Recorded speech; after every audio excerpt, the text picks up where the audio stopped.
Hello and welcome to another episode of Panel on Panels, the podcast about all things comics and comics related. I'm your host, John Campbell. Joining me as always, my co-host, Mike Gergoni. Greetings. Mr. Donovan Eilert. Hi, everybody. How's it going? And we're very excited to welcome another guest to the show. We're actually sitting in the home of Mr. Bob Schreck.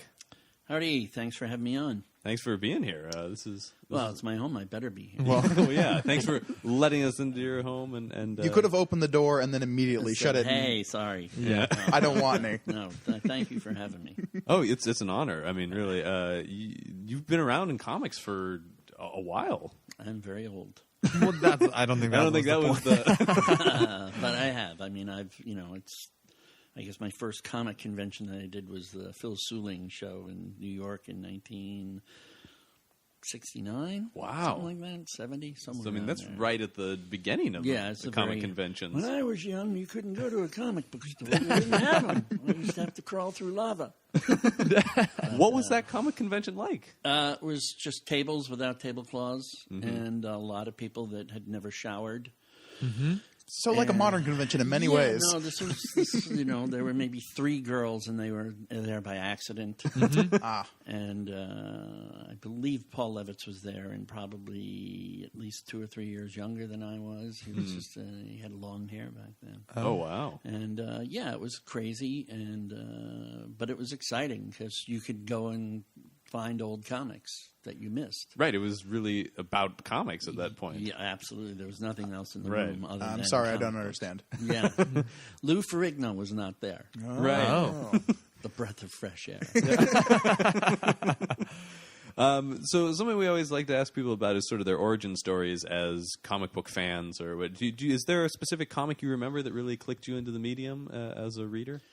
The actual issue number, I cannot remember. Okay. But I wouldn't read comics when I was a kid. And I met my paper boy, who I used to torture, but I was a nice torturer. I only tortured him in a friendly way. But my friends would really torture him, throw his hat up in the trees during the winter. And all I did was invite him to play basketball so we could laugh at how uncoordinated he was. That's the worst I got. But he became one of my very best friends, this guy Larry Ruggiero, and we connected over making horror movies at age 13, I guess, or whatever it was, 12, 13. And his manager for the newspaper route that because he was my paper boy, knew that I made horror movies. He knew that Larry made, so we kind of met up. And I think that first weekend we wrote 3 movies and actually made 1. Cool. Oh. And we made a lot of movies since. But anyway, after maybe our second or third hangout, he's like, "Hey man, do you read comic books?" I go, "Nah, that's for kids. That's bullshit, And then he gave me an issue of Fantastic Four, which I think had Dragon Man. Is that his name? Or I forget his name. He's Dragon got Man? wings and... Oh, Fing Fang Foom? Well, I don't know. Just a really creepy guy. Might be Fing Fang Foom, And, yeah. There's a few dragons rolling around the Marvel That's Universe. And I was like, wow, because it was a different language. Yeah. It was not a book and it wasn't a movie. It was this weird... But what really hooked me was... I started reading all sorts of weird stuff too. I would go to, they had head shops back then. Yeah. And I was doing snuff, which is just this crazy stuff that clears but it was like, wow, I'm on drugs. No, I wasn't. But they had, I had never seen Cheech Wizard before, the Vaughn Baudet stuff, and that really appealed to me because I was hitting for both teams even then at age 12 or 13. I will remove him. I will kill him. And so that was in my other comic. I went, whoa, this is totally not a Marvel comic. Yeah, right. And then we went off, and I started getting into art in general. Now I'm going to have to get him out. Okay, that's all right. Sure. Yeah, we can. So I don't remember where we were. Oh, we were talking about sort of moving from the Marvel books into the alternative. Yeah. Weirdo. Yeah, so Vaughn Baudet. And as all this was happening, I started immediately going to Comic-Cons and fell in love with Bernie Wrightson before he became the Swamp Thing guy. Right. And just ate it all up. Actually met Vaughn Baudet several times and hung out. Very cool. Shut up, Billy. Sorry. Can you hear that? It's picking it up a little bit. I don't know. It's fine. Adds ambiance. There's a dog in the background. I don't know. It's not. We'll see how long he barks. And then Like we literally recorded one episode on the floor of Rose City, and we had enough barking people in the background where people were just streaming by us. So you were saying you actually I met all these people. Mike Kaluta went up for the Shadow #1. Oh, wow. And thought I was being too crazy, asking for 2 copies of his song. Whoa! And I got to meet all those and know those people That's- as time went on. Bernie Wrightson and I mean, for years, I got to put him somewhere. Okay. else. Okay. All right, that's fine. Insane. No, you're fine. I love this Universal Monsters, like fivesome here. That's Yeah, that's pretty the awesome. local guy. Oh yeah. Chris Herndon. I don't know Chris Herndon. That name sounds familiar. He's friends with Stuart Sager. I don't know if you know Stuart's work. I don't. But he's a local guy. Yeah. Cool. I mean, he does a lot of dinosaurs. we too. just John and I lived together, and we just watched Abbott and Costello meet Frankenstein on Halloween. As One I of my- do But so did I. every one year. of my all-time every favorite year I movies. want The to best. bust that. Oh yeah, I thought that movie. We were talking. It captures 4 or 3 different villains all in the same movie, and they establish them in like 15 minutes. I mean, it's They a knew what 75-minute they were film, and they It's a everything lesson just almost moves. every comic book movie could learn from Absolutely. today. Yeah. And I love the Vincent Price cameo at the end as the Invisible Man. It's just perfect every Everything about time. it. Even the animation for Oh Dragon. yeah. Oh yeah. Some of the best, coolest. Yeah. Well, that opening credit scene, that's all the Right. animation Mhm. is Yeah. so good. No, it's one of my faves. And Oh. John, you were saying that Bela Lugosi, he's only in 2 That's, Dracula that's movies. the only the second and last time I he just played love that Dracula. that's what he did. Is that? Yeah. Yeah. It's perfect. Those But are- I mean, he is such a eyebrows. vision of He is Dracula. what people think of Dracula, and that's yeah, what comes and from. actually, Todd Browning was a great director. That was not a great movie. It was a stage play. Right. It was really Yeah. terrible and boring. It's absolutely. it's so strange to go back and watch it because like I remember just a few years ago I bought the Blu-ray set of the monster Right. movies and I was like, oh yeah, Dracula, that one's great, and then like, oh no, it's not. No. It's just No, horrible. it's not. But he, Whereas, he's Christopher Lee's the god. He's Yeah. Oh, yeah. the best. That particularly that first was it Horror of Horror Dracula, Dracula is yep. so I saw the good. drive-in the first time. Oh yeah, And in the drive-in, you could hear people screaming in the other Really? cars. Awesome. that's so That good. was really good. he brought some real menace to that part that I particularly Absolutely. He enjoyed. said nothing. Yeah, He just hissed. I also love. I mean, and if you're going for menacing Dracula, is Klaus Kinski as Nosferatu. Yeah. Oh boy, that don't watch that. That was too great. young. Actually, somebody walked up at the Halloween party, Paul and Anita Bennett. They always have that big party every Halloween, and a guy walked up to the gate doing the dressed as Nosferatu, and I just yelled out, "Don't worry, he'll eat her later." And like all of his friends laughed, and then they went, "Oh, we're gonna hear this all night." That's great. But the thing about Bela Lugosi too is he is kind of a happy Dracula. He doesn't play it as dark and menacing. I mean, he's just kind of charming and bright, and he had great lines. Oh, You know, yeah. the Children of the Night and all Oh, that. oh yeah, yeah. and that The movie's voice, that unbearable. voice. Mhm. Yeah. Yeah, and his well, voice. and then we were talking about like Abbott and Costello meet Frankenstein turns him into like Dracula as supervillain Because you know? he's yeah. animating He's Frankenstein. Yeah, he's like an he's evil got genius in that. All of He's a got it sudden. all together. And Yeah. Lon Chaney Jr. is so distressed. That whole, I mean, he's just like, you don't understand. you don't understand. That, well, what I love is I all just the want those pants he was wearing. Oh, yeah. The coolest pants on earth. Yeah. Oh, absolutely. all the monsters and everything. They're in a drama. Only Abbott and Costello in a Right. comedy. I really think the key to that movie. Ready to kick ass. That's it. Yeah, That bit with the fruit when he's walking out of the room. Yeah. Oh, he's gonna count the fruit. I gotta go. No, he doesn't. I mean, like, and like at the end, Dracula and the Wolfman are throwing down Yeah. as Abbott and Yeah. Costello are No, running no, around, but it's- they're going it's at great. it. That's And one of my Glenn all-time Strange favorite in movies. particular was, Oh yeah. you know, there's Boris and then Glenn did a great job. He really knew how to handle it. Absolutely. Can you hear him still? No, I'm not. I mean, I can hear him, but not through the headphones. good. So we're good. Okay, so Brief Dracula aside. yeah, I'll always make a Dracula aside. But you were saying you actually Bernie Wrightson. Yeah, I just became a fan of all. I mean, I just started consuming it like crazy. What also helped was my middle brother, my older brother, Dean.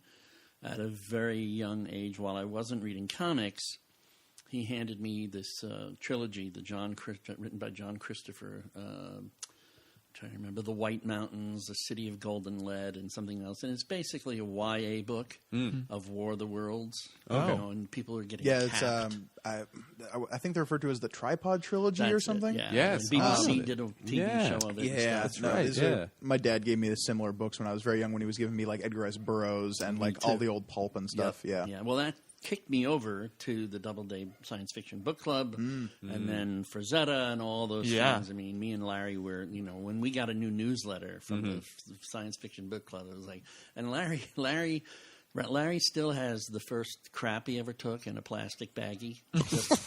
He's beyond anal retentive. Literally? He would buy 3 TV guides. Fair One enough. to mark up, one to keep, and we don't ask what he did to the other. Wow. You know? And so anyway, I would like get my newsletter and go, oh, cool. You know, it's nicely reproduced art and stuff, but I'd throw it away. He'd go in my garbage and take it away from me. You idiot. Look at that. It's like, the book will be here in about a month. Yeah. Why do you need this? He has all of those to this Oh, day. wow. He's a Wow. crazy dude. But yeah, so it just became a tsunami. But when I got those books from my brother Dean, I think I read them in a night or a weekend, and then I became a really voracious reader, obviously, of science fiction and horror and fantasy, and then eventually the comics, and it all just started snowballing. Sure. So, So then, at what point does it become, I am a fan of this, but I want to do this, like I want to pursue this as a career? well, it's very organic how it all came about. I was going to cons as a fan, getting to know a lot of the players there. And as Bernie, I would say this for years and think that I was making it up, but I had Bernie Wrightson confirm it about 4 or 5 years ago in San Diego. He was like, no, Bob, we let you hang out. You were like part of the studio because you were one of the few fan geeks at the shows that didn't scare us as much as the others. It's just like, really, me? I had long hair. I was a total freak. And but they were pretty freakish too at the time. So Key to success: don't be as scary as everybody else. right, just bring it down a bit. Yeah. And so I just got immersed in it more and more and more. And I went from a Marvel fan to a DC fan almost in no time at all, because suddenly when Swamp Thing #1 came out, Yeah. there were no word balloons on the cover. There was no... It was just the logo. Astound at this art. thing from the swamp. Yeah, it was just beautiful. Yeah. You know? And I was already a Bernie fan, so it just became more and more fun. And then as I was going to these shows, I actually, Phil Suling asked me to volunteer to work one of his shows. What I didn't know at the time was that these guys, Gary Berman and Adam Malin, were younger than me by 2 years. They set up at Suling shows. And they said, wow, we can do this. They got their parents to do all the business work, and then they ran their own show up against Phil Suling, and eventually put Phil Suling out of business. Oh, wow. Whether or not they did that, you know, they didn't do it on purpose. Sure. But it became more and more difficult because they were a little younger and more connected to what was happening than Phil was. Yeah. And then Phil had other things. He had Seagate, and him and Paul Levitz and a couple of other people created the direct sales market. So he was busy doing other things. So then, as years went by, I would go to their shows, the creation shows, and then I followed another one of my interests, which I was a weird kid. I would do monster makeup. And go around and scare my neighbors, the women around the bar. Sure. Or I would be in my room, a little Levitt home, very small. My room downstairs was tiny, but I had a nice stereo system, a nice system in there, and I would not just sing; I was performing. And I'm a good mimic. I'm a good parrot. So I would do Chicago, and I would be able to do that voice. And I was cool. a big Jethro Tull fan. I Oh, could cool. do Ian Anderson Yeah. better than Ian, especially now. Ian's voice is Too much flute playing. too much flute playing. No, he just didn't come from here. Oh, yeah. Right. He uses the diaphragm enough. Yeah. And but my parents would have to watch me. You know, they'd hear me. My neighbors would hear me in this room in the middle of the summer, just screaming and jumping. And I mean, I was performing, and I come out with a towel around me, and I'm sweating, and they'd be like, Next show's in 15 minutes. Yeah. What's wrong with our son? So after doing all these shows and getting to know all these people, then I had a kind of a weird tragedy where I was living at home. I was 18, and my parents' house burnt down, and we were all in it when it happened. Wow. And what happened was about 2 or 3 months later, my brother Dean, once again, was like, well, what do you want to do? And like some corny, I want to dance. I said, I want to sing. And he gave me the best advice, which was, well, you're not a paid musician now, but if you put your mind to it and say, I am a singer, this is what I do. At the time, I was working in print shops. I was a pressman. And he said, well, when somebody says, hey, pressman, skip a beat, wait, then answer. But when somebody says, hey, that guy over there is the singer, go, yeah, and the lie begins to spread because everybody begins to hear, oh, that guy over there, he sings in a band. Right. Literally had a band in my garage about 2 weeks after I decided to be. Not kidding. The third week, we had a flute player for Tull who lived on my street. But he was 2 years younger than me, and I never, it's Ronnie Bracco. Right. The bass player, who I got the first time we got together as a band, he goes home. He's dating a girl on my street, this girl, Sue. She calls him up, and he's toying with her because he knows he was right down the block from her. She's like, Bobby, I heard this Tull band playing right down the 3 houses down. The guy sounded just like Ian Anderson. It was incredible. The band was amazing. And he's like, really? What did you like about it? He's just like, no. And, of course, I don't find this out for 20 years. Right. But so the reason why I'm bringing up the music is because it also feeds into the comics. So we're in a band. We're rehearsing in my garage. We wind up rehearsing at Bob's place. And then we need a new keyboard player. We're getting fancy now. We need a keyboard player. So we put there's a magazine, a newspaper called Good Times out there. And this guy applies. He comes down. He's got really nice equipment. And he's really good.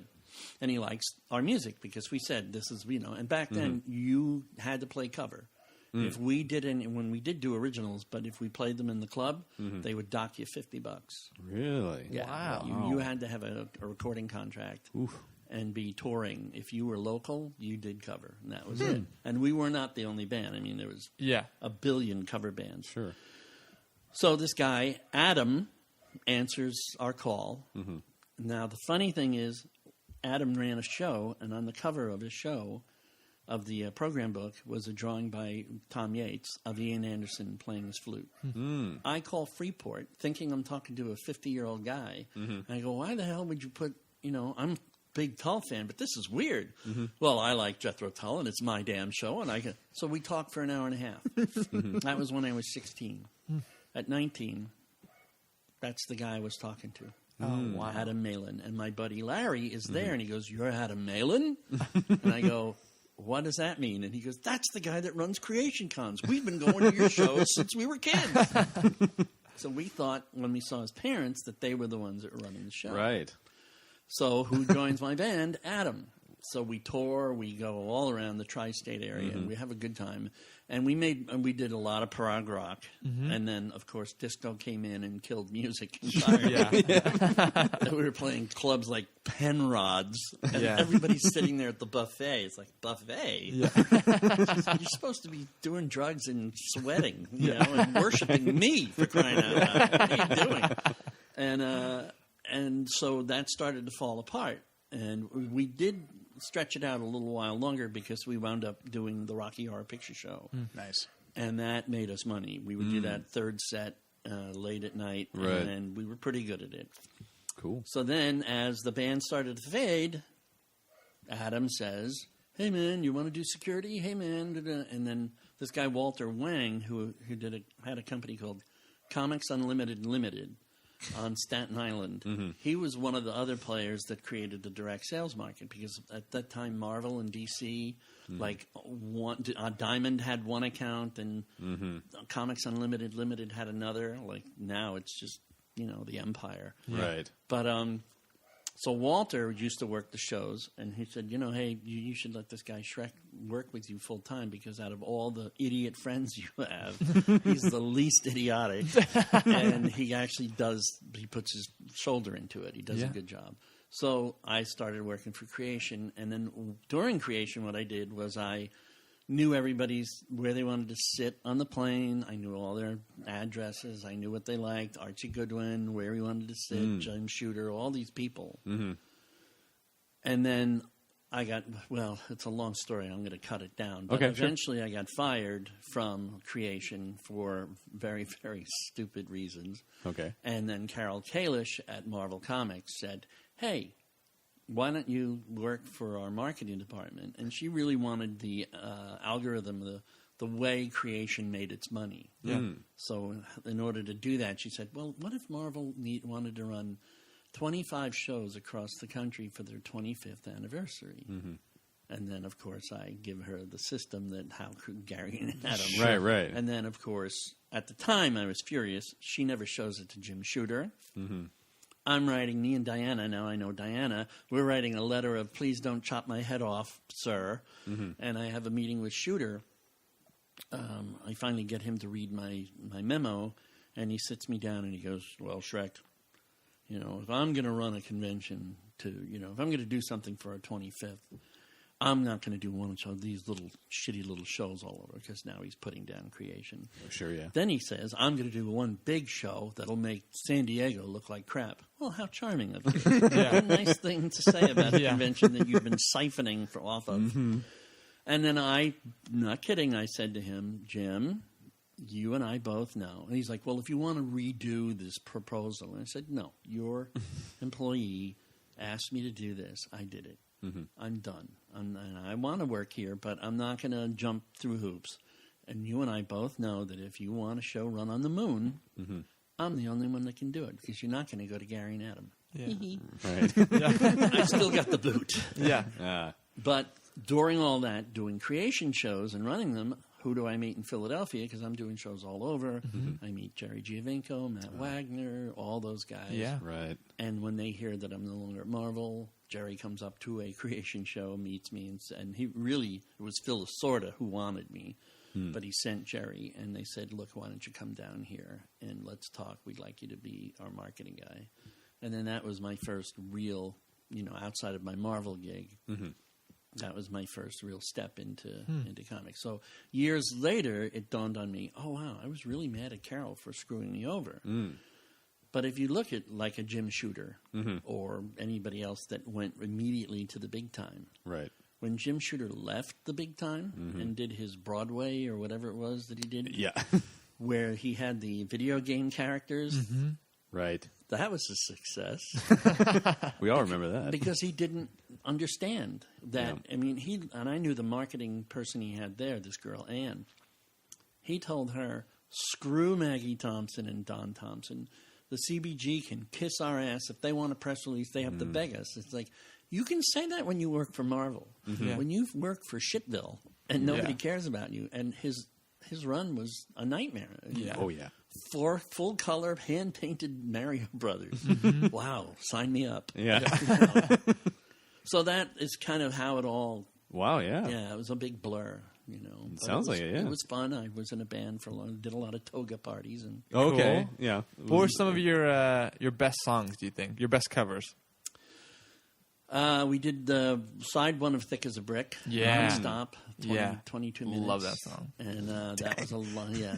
That was a lot of fun. The best time is when you do the easy music first, then by the last set, before we were doing Rocky Horror, which was really easy, you did your hardest material. And that's the most fun, is when you have to look at each other and go, oh, I don't know if we're going to make this.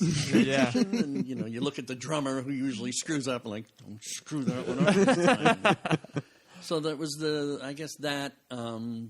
Real Me by The Who. Yeah. That was a late song because it would tear me up. Sure. Right. And we did a really weird song that I always enjoyed doing because I could never understand the lyrics. It was a Procol Harum song called "Bringing Home the Bacon." Yeah. If you want to hear something totally bizarre, Yeah. it's just like somebody just put a hot poker up the lead singer's ass. And Yeah. said, "Sing." It makes no sense at all.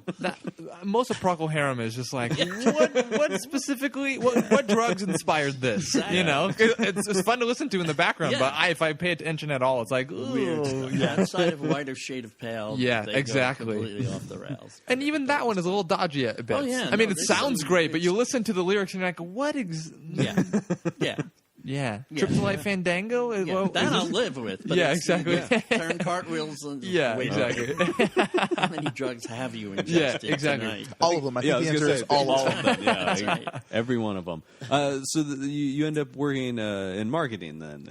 I worked in marketing at Marvel. The funny story there is I was wearing a Badger T-shirt, a leather cap, and leather spikes on my wrist. Oh wow! My Okay. first day, Day one. and I was I Good did- choice. Just to impress. Yeah, and Pam Rutt, who was the woman that I actually was working for, walked into the office and said, "Who are you?" And I said, "I'm Bob Schreck." And she went, "Carol!" Because obviously this woman, Lee Sapp, had just left them in the lurch right before the con season. And they knew that I knew everybody's details. So Sure. I could run. And then eventually I created store anniversary packages from home and watched CNN come to life. That's what I did. I was a vampire. I watched CNN until 4 in the morning, 5 in the morning. So then that's when Kimiko said, "Come on board," and I was their administrative director, which really meant I did their marketing. Yeah. So, and that was a really great learning experience because now I was learning it from the bottom up. Sure. And I understood that, you don't get anything free. And then eventually saw the uglier side of comics, the kind of, if you grease my palm and then I'll Yeah. do this for you. I mean, it's Right. there no matter what anybody Sure. says, it's there to this day. So you get a little disillusioned. And then you work with some creators that you go, they're insane. Yeah. Thankfully, not too many. Most That's of them good. were really good to work with, but there were a few where you just want to, Back away slowly. yeah. Thank goodness there are laws. Yeah. I think it's going to be true about any kind of creative medium. Absolutely. There's got to be some nuts in There's there. there's always a nutcase waiting around the corner. Hi, my name is Mike Ergoni. I host a podcast. He's the nut of the podcast world. That's good. That's a good place to be. So you're at Kimiko, you said, Right. and then at what point do you end up then at Dark Horse? Well, there was a blip in between. Okay. So we went from kind of obscurity. We had the Macross book, and then for almost a year and a half, no books came out because they didn't really know how to organize. Always good for the company. Yeah, these guys are like, oh, wow, this is great. And I actually did a line of black and whites, and we're almost drawn and quartered for it. There was a distributor called Glenwood Distribution at the time, and they went to Vegas, and they practically were hit with vegetables and fruits. They were told to stop, don't publish anymore, this is crap. And Grendel was in there, it was in Primer. Oh wow. But it was Az and Slaughterman, and they were really bad books. Yeah. And so they went and recalibrated, and then they started doing color. So Macross did really well, but they didn't. And then so when they hired me, and this is an age-old thing with me, I would go, it's nice that you're hiring me, but Diana is way smarter. I'm just a big goof. But she's a girl. And girls are like, I don't know, she's all squishy. I don't know. And then, of course, we bring Diana down to Norristown, Pennsylvania, and just to show you how much she was way ahead of the game, even after we were there for a while, we go, hi, Johnny Quest. Wow, that would be a great thing. Yeah, let's do Johnny Quest. Who's the one in the room, the girl who says, well, you're going to call Doug Wildey, aren't you? And everybody goes, who? We didn't know who Doug Wildey was. We knew who Alex Toth was. Yeah. We didn't know who Yes. Doug Wildey was. You're like, well, he's the guy who really created it. And then, boom, we wound up with working with Doug. So it wound up, it was a marketing thing. And then when Kimiko folded, and that was mostly due to bad financial management, and going on the newsstand, which is just the oldest, ugliest racket there is. Right. It's mob run, and it's disgusting. So we folded, and we were going to start a company. It was myself, Diana. Well, no, it was going to be me and Bob Chapman of Graffiti Designs. Okay. So I move out to California with Diana, and we get married. And I work with Bob. I think it took me 3 months before my frustration level hit 100. And I love him to this day. We're the best of friends, but it really tested our friendship. Sure. Right. And the reason why, there's many reasons why Dark Horse called me. One of them was at all the various seminars at the time, well, they were younger. They didn't know what was going on. So, like, when the distributor had a meeting, like Marvel would present what they're going to do for the next year. That was just for the retailers and distributors. And Mike Richardson and Randy Stradley are walking in to the Marvel meeting, and I'm going, whoa, whoa, whoa, whoa, whoa. Like, what? It's like, don't go in there, man. They're going to throw you out. Why? Because it's not for your ears, you know. Right. So we became friends. And so while I'm at Graffiti, climbing a wall, packing boxes of Batman T-shirts because that movie had just hit. Oh, yeah. Batmania. I'm sitting there packing these boxes going, the fuck am I doing here packing back at my print shop? This is insane. Right. So while that was happening, another good friend, John Koukasakis, who was very good, was good friends with Bob Chapman, and Dave Stevens, who was also a good friend. They could hear in my voice that I was just ready to kill. Yeah. So I believe John and Dave called Mike Richardson and said, if you want to save 2 lives, hire Schreck. Get him out of Graffiti now. So, and Diana was sitting by the pool working for Kimiko, and they were sending her checks that were bouncing.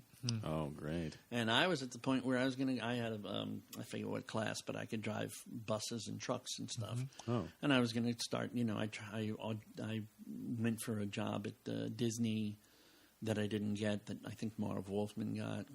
Oh, okay. And, but I always get myself out of these jobs like, well, why? I'm at Disney's, the Royo building, and I go, why is it that, you guys want to do your comics again and taking it away from Gladstone, but you don't sell your comics on the Disney lots? Yeah. That's it. Get out of here. They didn't like that question? No, of course not, because it's a gutter medium. They're not going to sell those books on Right. where the kids are. Does that make sense? Yeah. God bless corporations. So that Question our logic, will you? Yeah. So in the middle of March, Mike Richardson flew Diana and I up. It was pouring rain. Of course. It was really gray and ugly, and we said, we love it. So did they hired you and Diana at the time? If I'm not mistaken, they hired me first. Okay. I kept saying, girl, Right. smart. Yeah. And they knew her, but again, Phil knew Diana before I did, I think. Phil was sort of at Kimiko. But it was this weird, she's a girl. It's like, yeah, but she's like an encyclopedia, and she's really probably the best editor in the business, and what are you doing? Yeah. So, and plus she didn't want to work with me anymore because we spent 5 years at Kimiko. Working all day together and then going home, and we had to create rules. And once there's dinner on the table, shut up. It gets tense and everything.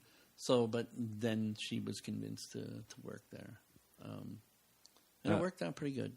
Yeah, I think so. We can actually back up just a little bit. Where did you meet Diana?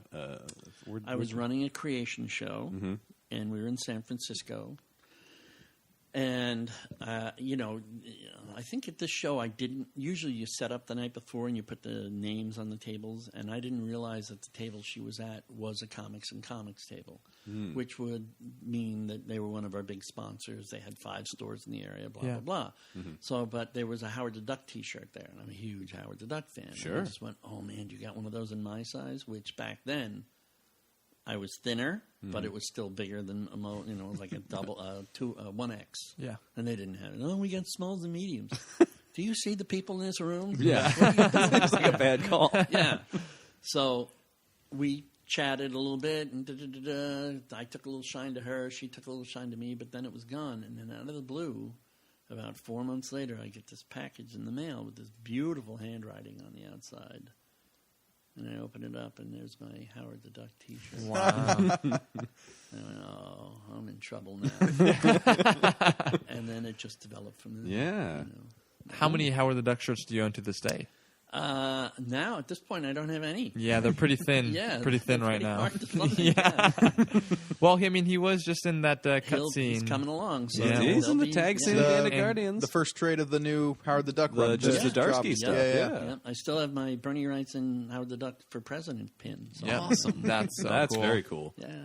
I was just going to say because so you and Diana and I are working at Dark Horse together, or Together, Okay. yeah. I was a marketing guy, but because I was getting more and more into editorial at Kimiko. Mm-hmm. Plastic Forks by Ted McKeever was my book. Okay. And then Kimiko folded, and me and Diana did the worst thing you could do legally. We didn't care. And this is the one conversation in all of my years where both of us were in tears. I called Ted to let him know that the company was folding. I had 2 issues already in for Plastic Forks. I don't think we lasted on the phone more than a minute after that. I started crying. He started crying. Yeah. I mean, him and I and Diana, we basically fell in love. We just we saw Eddie Current and just went, this is the greatest guy ever. Yeah. We met him in San Diego. We just got along like a pack of thieves, and it took me almost a week to be able to talk to him for longer than 5 minutes.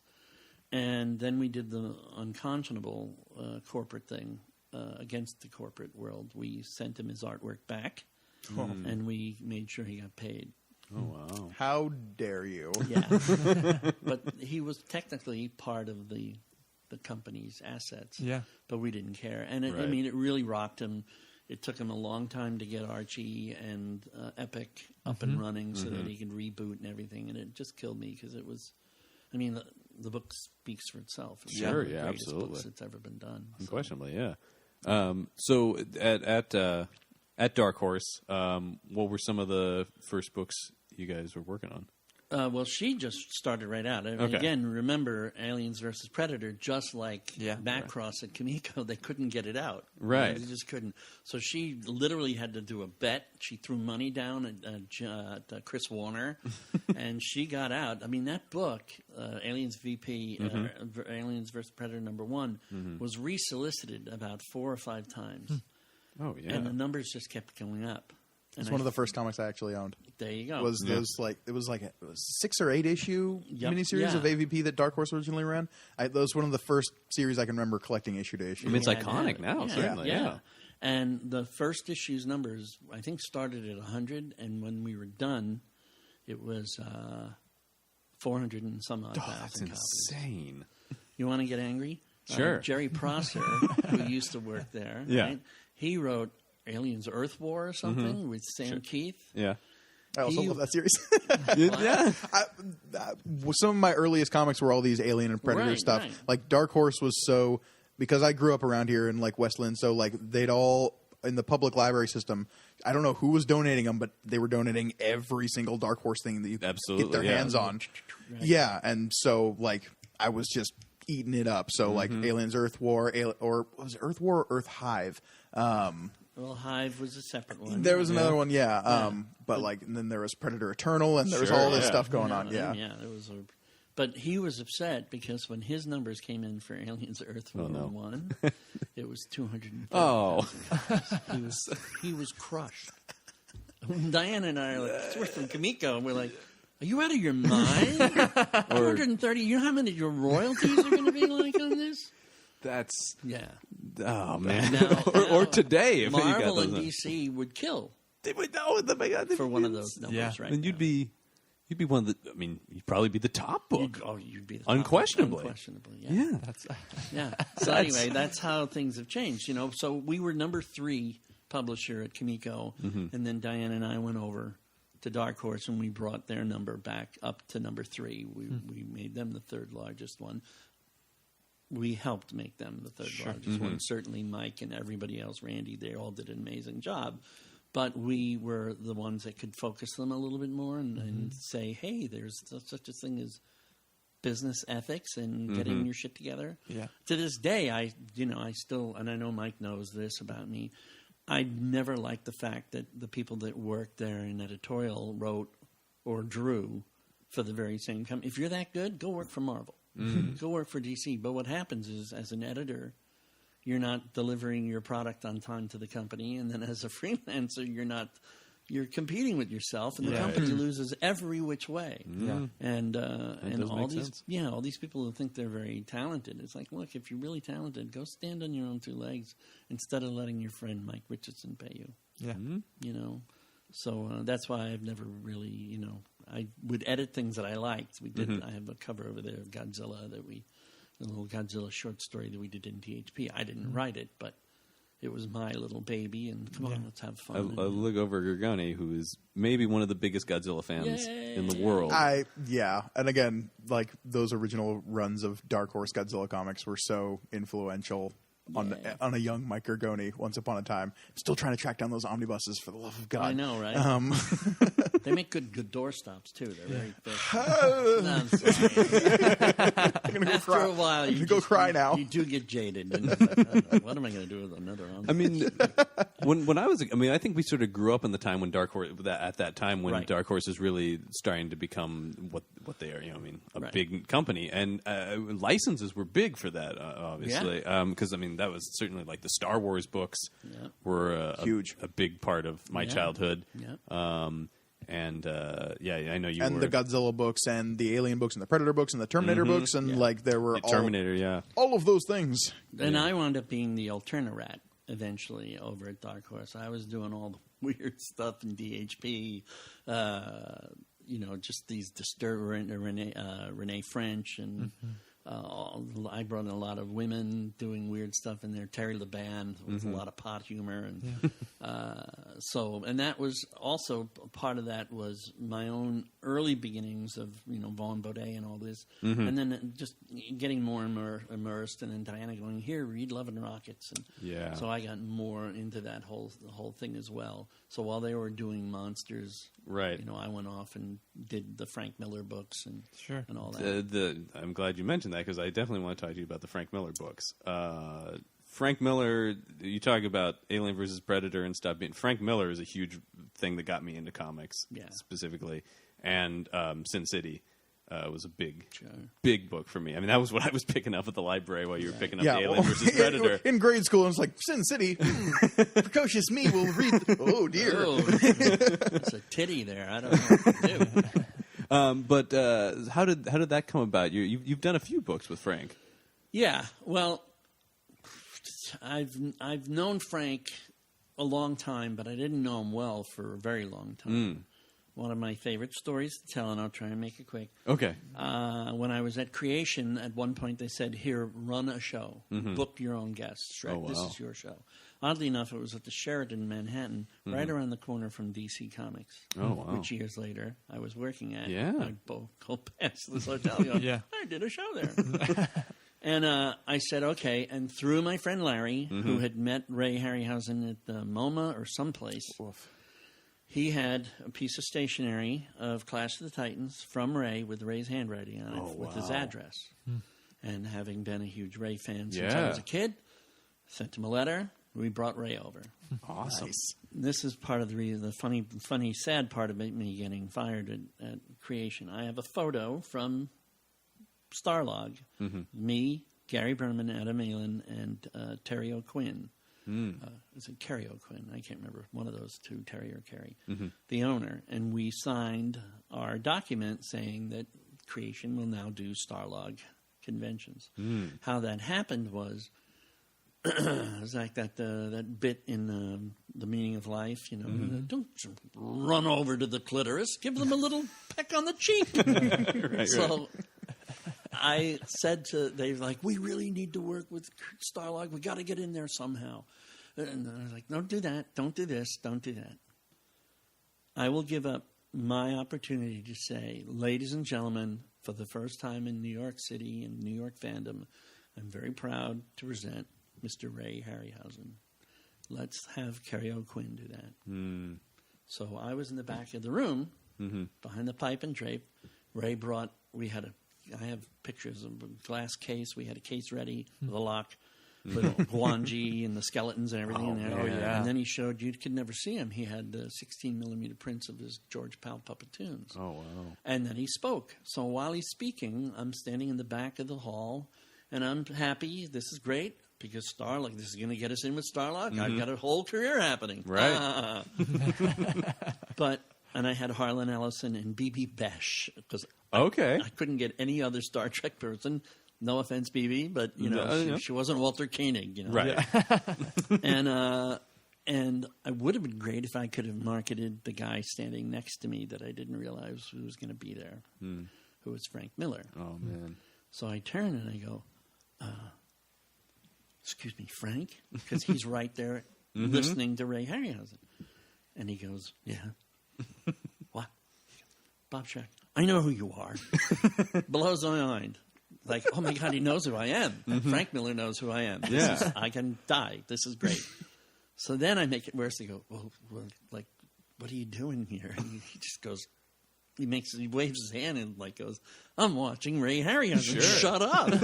Like, oh God, sorry. So that was kind of how I realized that he knew who I was, and years went by, and then he was at. I was marketing Sin City, and he said to me right out, "Don't spend a lot of money.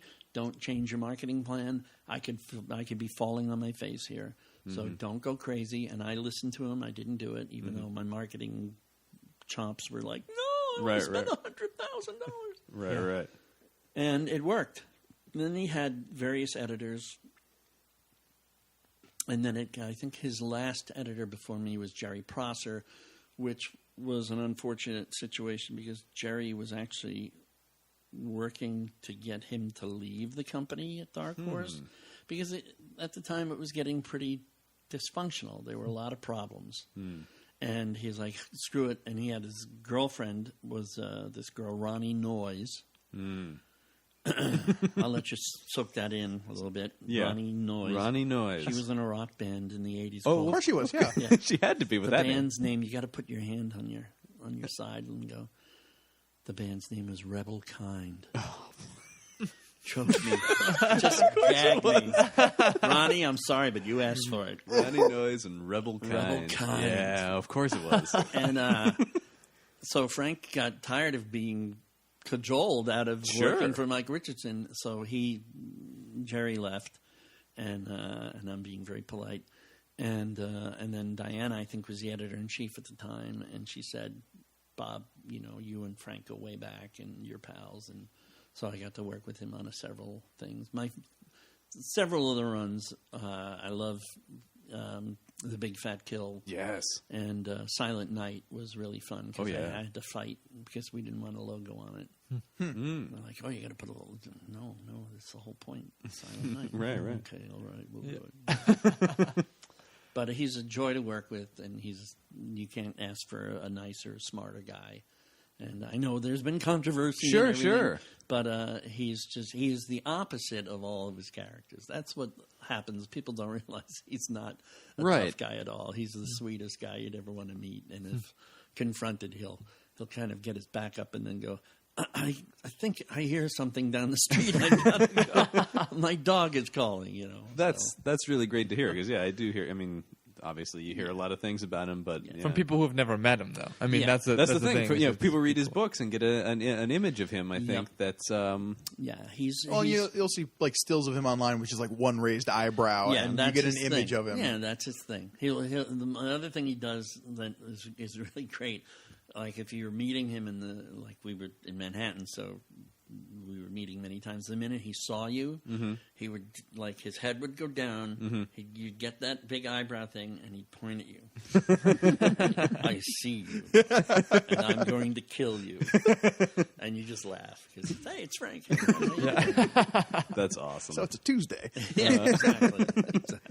So you did you edited some. Did you did some other books with Frank at Dark Horse as well? I did. That was I posted on Facebook because I find it pretty rude. I did the Big Guy and Rusty the Boy Robot, which they reprinted and didn't put my name in. Really? I saw that there was a reprinting of it. I didn't know that.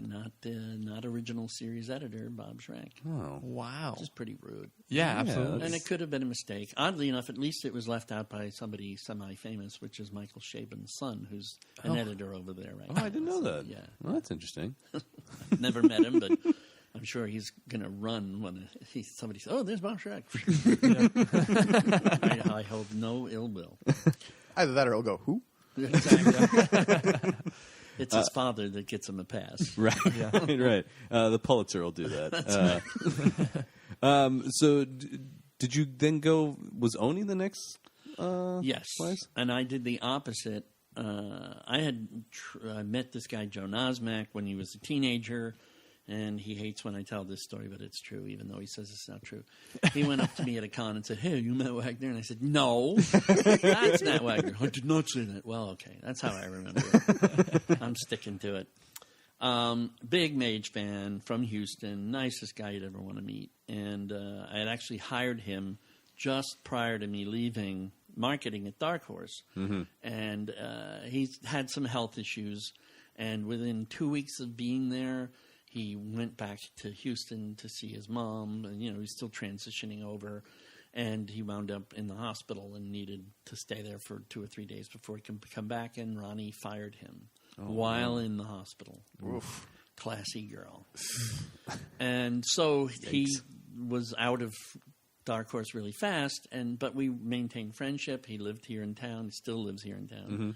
And in 97, late 96, something like that, I had pretty much had it with the politics and the dysfunction at Dark Horse. Mm-hmm. I did not try to get Frank Miller or anybody to come with me. Okay. I just quit, and we sat and we waited. And even when we started it, I did not call Frank. Mm-hmm. Me and Joe put up the shingle. Mm-hmm. Oni Press, here it is. Yeah. And part of why we got booted was when I was at Dark Horse, I wanted to put Kevin Smith in DHP. Mm. This is another one of my favorite little tales. And Mike brings me in and goes, "Well, you are not publishing Kevin Smith. I have 3 daughters, and he promotes drug abuse." And I swear to you, I said, "Mike, Kevin Smith does not promote drug abuse. Life promotes drug abuse." And I walked out. So Kevin was like, "Where'd that guy Schreck go?" Yeah. And Joe was going, "Call up Kevin, call up Kevin." So we called up Kevin, and Kevin flew me out the next day. Boom, and we got a deal going. While that was happening, I get another call from Harris Miller, who at the time was Frank Miller's rep. Mm-hmm. And he said, "Hi, Frank would like to know if you would be interested in publishing this thing called Bad Boy that he did over in Europe with Simon Bisley. He doesn't want any money. We'll get you the films for free. All you got to do is pay Simon for a new cover." Twist my arm. How fast do you say yes to that? Aggravating these calls are. Yeah. And so that was Bad Boy was our first publication, and Clerks was our second.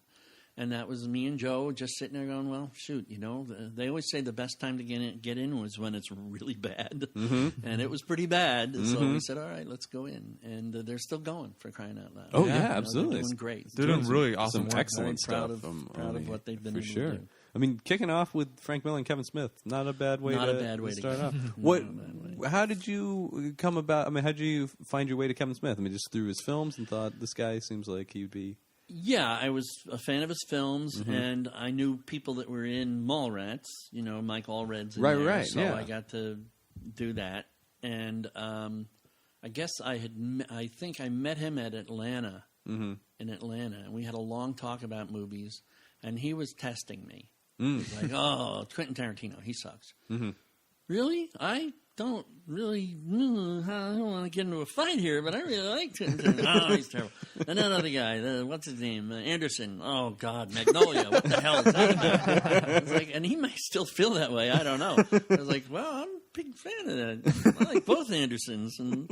And so we had a bit of a relationship, and I contacted him and said, "Hey, let's do DHP." Because he was a huge comic geek. Oh, I mean, he was one a of the big biggest. Mage fan. Oh, okay. So that through Matt Wagner and all these different connections, so the relationship grew from there. Very cool. Yeah. I'm such a huge fan of his.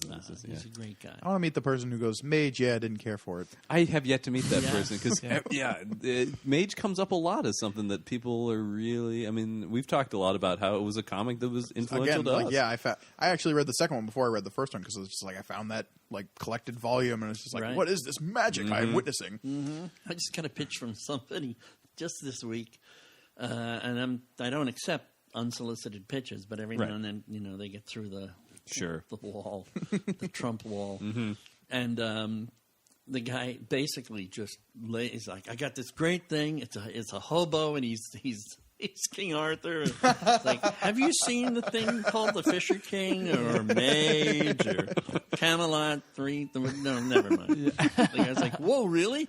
Yeah, have a good life. Yeah. Man, that's insane. So then, does Oni then lead to DC? Yes, I was still at Oni, and Jamie and I were coming into. Oni was run out of my house in Milwaukee, a different home at the time, and we came in. I think it was Jamie, and I can't remember who the gal was that was with us. Can't remember, but we walk in from being out, and I hit my answering machine, and it's Denny O'Neil. Oh man, you're kidding. And I'm looking at Jamie like, and the funny story there is that Denny kept saying to Mike Carlin and Paul Levitz, I want Diana Schutz. Now Diana almost worked for Marvel as well when she moved out to Long Island to live near me as a girlfriend. She wanted us to move in right away, and I was like, no way. You can live around the corner for a while, and then we'll figure it out. So she worked at Marvel for 4 days, and the fifth day was supposed to be her indoctrination by Jim Shooter. She didn't go in on the fifth day. She just like, I can't. She's from Montreal, but she is she's a hippie chick. Oh yeah, she's a total hippie chick, just like I'm a hippie guy. And she's like, oh, my God, it takes me 3 hours to do my hair. By the time I get to work, it's 5 hours later, because we were out on Long Island. And the train trip is maybe 45 minutes, but for her, that was like 45 days. So she just wasn't going to have it. But anybody who knew her, like Paul or Mike Carlin, was like, there's no way that Diana's going to take a job at D.C. You want Bob Schreck. And Denny O'Neil's like, I don't want Bob Schreck. I want Diana Schutz. So they keep such a funny turnaround. I was going to say, like years earlier. Oh, totally opposite. Finally, somebody was listening to me. So he does. He calls Diane, and he says, "You don't want me. You want Bob Schreck." So it's like, well, then he got me, and then I had to do a trial run as an editor. I had to edit one of his books to make sure that I knew what I was doing. Which is so bizarre. And what was that book? Oh, it was like a weird. It was like a traveling heroes book. Okay. It was like a mini, like a 2 or 3 issue thing. Interesting. And there was a Joker and fish and stuff. I can't remember, but it was really weird. And then I think it took them about 8 months before they actually handed me the keys to Batman. Oh, okay. The worst decision they could have ever made. Why do you say that? Well, I did wind up putting in some really, really bad, dirty words in All-Star Batman and Robin. Sure. But that's a whole nother story. So they do hand you the keys to Batman, and what is your? I mean, I was flipping out. I was flipping out because it's such a big job. I did laugh at the time because he said, "Don't mess it up," and I said, "Really, Batmite?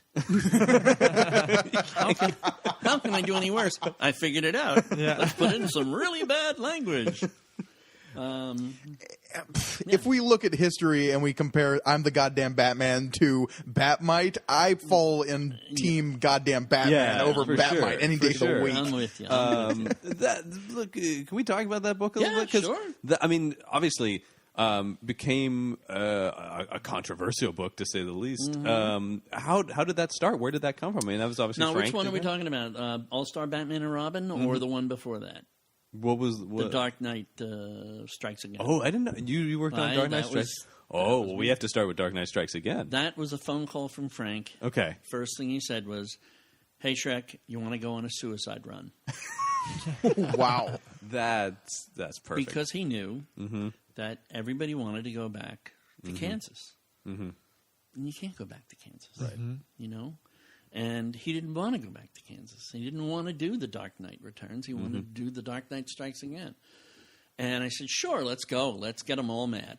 And people were screaming, Lynn Varley doesn't know how to color. This is the ugliest thing I've ever seen, and this book is terrible, and it's nowhere near as good as the first one. I was like, all right, whatever. You bought it like in bucket loads. You made millions of dollars, so kiss my ass. Strangely apropos, now that the third one's just now coming out. Exactly, yeah. It's all like in a couple of weeks. The Right. third one will be out. With all of those variants. Yeah. So boy, many variants. Lock and load, baby. So, yeah. So we did it, and it was great. And then it's actually, I had my right hip replaced. And I get a call it was my right hip. And I get a call. I'm rehabbing at home. And I get a call from Dan DiDio. Now, again, Dan DiDio is like, oh, Jeff Loeb's going to write this, and Frank Miller's going to draw it, and it's going to be great. Now, if you knew Frank Miller, you just knew that wasn't ever going to happen. Right. Yeah.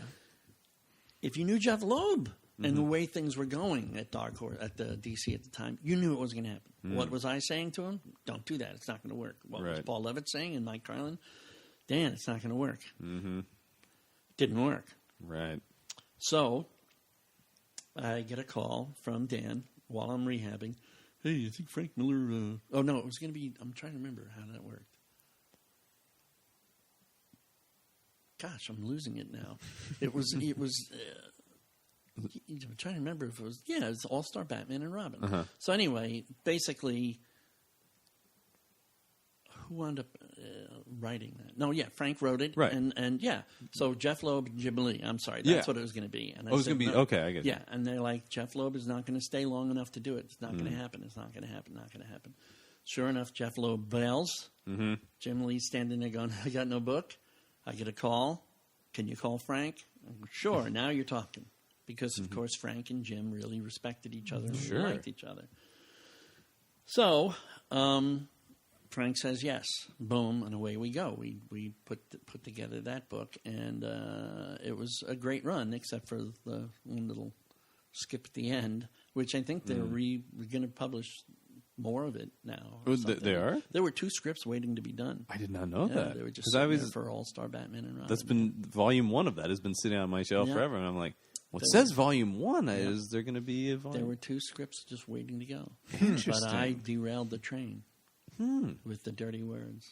Oh, wow. But trust me, on my Dilux that they gave, I said, do not print this if you can see through the blacks. Because Frank demanded that I not change any dirty word. Yeah. He wanted it blocked out the way the government does it. And we have a thing in the trade called backing your blacks. I called up Henry Manfra 1,000 times. Did you back up those blacks? They're backed up. They're backed up. Bob, stop calling me. They're backed up. I write on the Dilux, don't print this if they're not backing up. It goes to DiDio. He sees a Dilux. But on the editor, I had to take the hit. So I took the hit. And they survived. That's the thing. It's all, oh, hallelujah, oh my God, this is a big one. It's like, yeah, all right. I think Batman's still doing all right. He's for doing DC. fine. Yeah, he's all right. They're going to make mega dollars on this new one, you know. Oh, yeah. Oh my! I mean, the hype already for it's insane. Dark Knight 3 or was it the Master Race? Yeah, subtle title. Yeah, that's when that was announced. It was like, oh wow, okay, yep. That's this Frank is saying, "You think I've had enough of you guys? Keep it coming, kids." Yeah, I think everyone's going to be curious to pick that up for sure. My brain. I'm sorry, I'm getting old. Is it Andy or Adam drawing it? Which of the Kuberts? Oh, I think it's Andy. Andy. Yeah. And both of them are amazing. And Azzarello's writing it with him, I believe? And that was the other thing for all the news in the early times, like, well, so-and-so's going to write it with him. Jeff Johns. Yeah. No, he's not. Yeah. People would come to me and go, Jeff's a great guy. Him and Frank are not, they're not compatible. I could not picture that not going to happen at all. Then it was somebody else. I forget who the second person was. I said, nope, that's not going to happen. And I knew all along who was going to be the one. It was going to be Azzarello because they're both crabby guys. And Azzarello was not far from being an old guy, too. You know? No, it does make a lot of sense. There's sort of a kindred spirit, I feel like, there and there from reading their work. Wry, sarcastic, fuck you attitude. You know, they're great. It makes it work. For sure. And then did you also work on All-Star Superman? Yes. One of my favorite books ever in comics. Amazing book. The hardest part of editing that book wasn't editing it.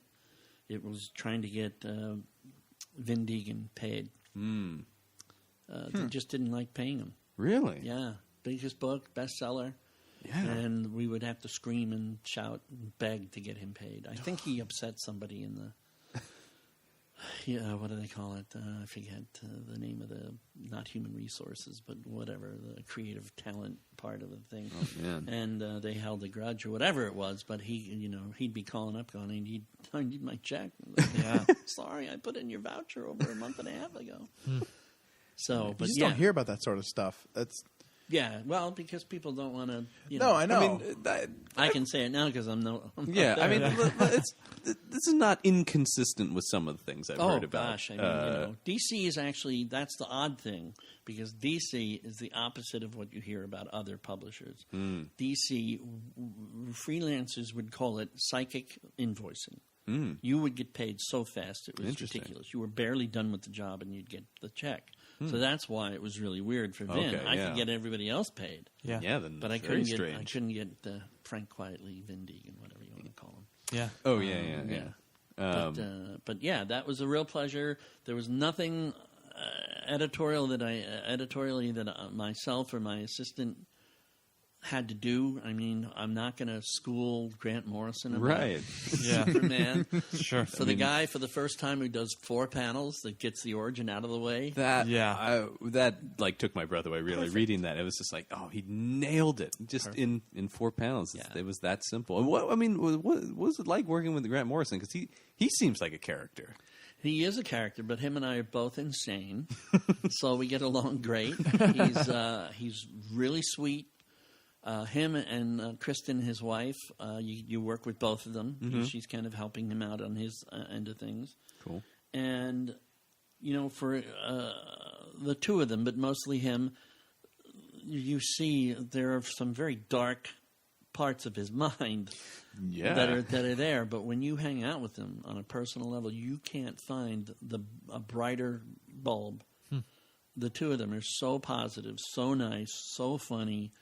And so love what they're doing that, and that doesn't mean that they don't have their times. They're like, screw all these people. And Sure. But they tend to spend most of their time thinking positively and trying to get cool shit done. Yeah. And man, does that guy love superheroes too? I mean, absolutely. You read, is it Super Gods, that book that he wrote? Yeah, insane. It's and just he knows it inside out and upside down. Well, that was one of the cool things that was about, that I love about all of his work is, and I've heard him talk about this, like he looks at the whole of that character's history. I mean, his Batman run, takes into account Silver Age Batman stories and stuff like that. I mean, this is the life story of Batman to Grant Morrison. He does his research beyond.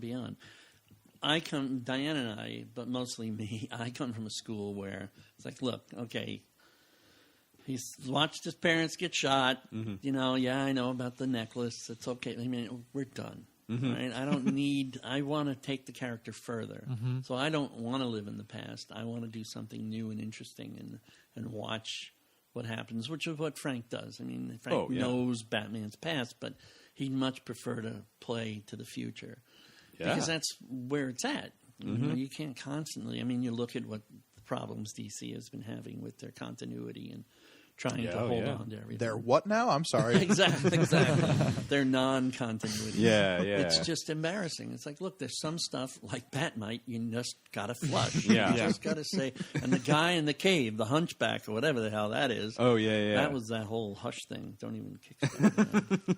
Did you, while you were at DC editing Batman, were you editing other books? I mean, were there other I was people doing you Green interacted Lantern. with? Oh, cool. I was the one who brought Kevin Smith to do Green Arrow. Yeah. Oh, that was a great run. I love that run. A lot of fun. And then I discovered that I had to have Mystery Meat because our sales it was the #1 book for DC for a year and a half. Yeah.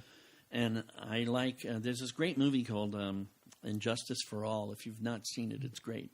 Oh yeah, the Al Pacino. the Pacino movie. Yeah, And Jack Borden, who plays the crazy judge. Yes, remember the helicopter? Of course. He goes out past halfway tank and then tries to get back to shore.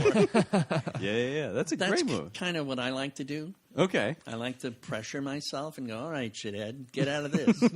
And they're looking at me going, who's going to take over for Kevin Smith? I'm like, I don't know yet.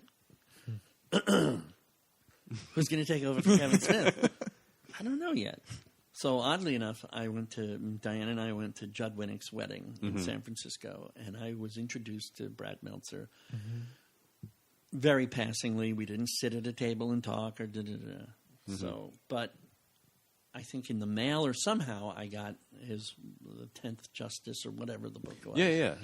That it had all these little Green Arrow notes and comic notes. But I'm sitting in the New Jersey at the time, and I'm sitting in my living room, and I'm like, shit, I gotta figure out. I mean, I knew Judd, and I wanted to put Judd on, but I know because they already knew Judd that the sales would go from Kevin Smith way down, because they already knew this guy. And then I went, oh, wait a minute, that guy's like a New York Times bestseller, his buddy. I read the book in one night. And I waited for him to come to. He was doing a book tour on another book, and I waited online. I was last online, and I walked up and went, "Want to write Green Arrow?" And he's like, "Only if I have something to say." And I said, "Well, we're running out of time. I'm sure you have something to say." And we kept the sales up, because it was. I called Brad my mystery meat. Because they didn't know they had no expectations except for, well, he is a best time. Right. And that trick hadn't been done. I was the first one. Still got some marketing bones in me. Sure. And that was the first time that really was done successfully. Well, it's so interesting because, people like a Kevin Smith or like a Brad Meltzer jumping from other mediums is become so common. Yeah. I mean, like it's happening all the time. We just, Chelsea Kane just did Mockingbird over at Marvel. Right. That is interesting. There was a time where I've heard Kevin Smith talk about people were like, you're doing comics? Right, like, they were flipping out. Yeah, why? You're a filmmaker. That's the real stuff. So it's interesting that to see. Just in listening to the stuff you said, all these shifts in the mindset. In a number of ways. And that's come along. The trick is, the market is not where it was. It's still kind of down, and that's the trick is finding that new algorithm, that new trick that is, oh wow, this will get people interested. Whether or not we have the market to actually care, that's the other trick. Are we losing stores? Are we losing fans? We don't. I used to say for years, watch out when you get the respect of Hollywood. Because that's all you're going to get. They're going to get the money, and you're going to get the respect. Right. And you can keep lights on with respect, right? Yeah, sure. So you now work for one of these movie studios. I work for the Beast. Solid segue. Yeah. But Legendary is a pretty cool movie studio. Are they a studio production company? What Thomas Tull, who's the guy who started Legendary and is the head honcho there. He's just a mover and a shaker. He is no slouch. He's a very bright guy, and he loves comics. And he actually was, involved in the Dark Knight movies, which made DC more money than DC could make for themselves. Yeah. Oh, yes. And they, of course, the writers and whatnot were picking Frank's bones, no doubt. Those movies have a lot of Frank Miller. Yeah, absolutely. To them.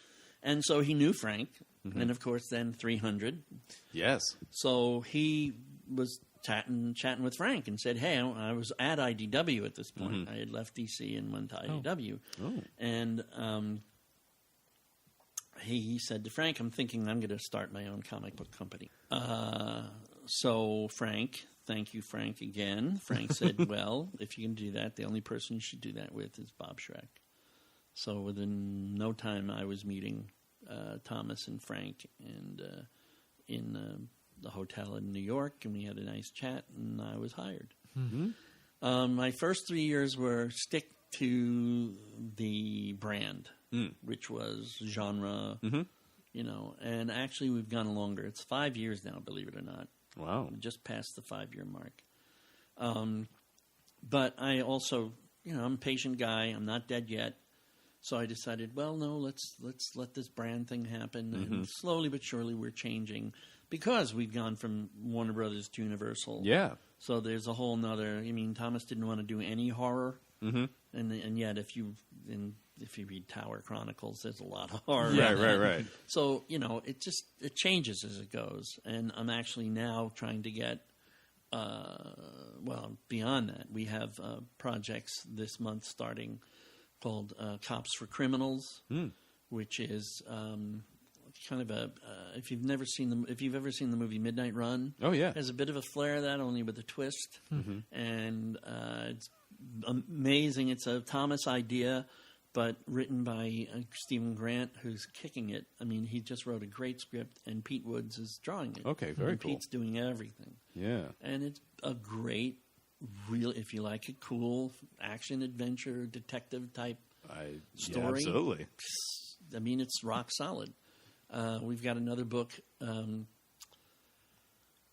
It's called Black Bag, and we've got Chris Roberson, who's from iZombie. Yeah, fantastic. Yeah, I'm a big fan. He's writing it, and he's done a great job. And this relatively new guy, J.B. Bastos, who's from somewhere where they don't speak English. And he's most of the other places. Yeah. I forget where. Argentina. I don't know where he is. But they've done a beautiful job, and very cool. That's 6 issues, and I believe the other one with Pete Woods and Grant is 5, but issues 1 and 5 are like 32 pages fully. Okay, something like that. Dang. So.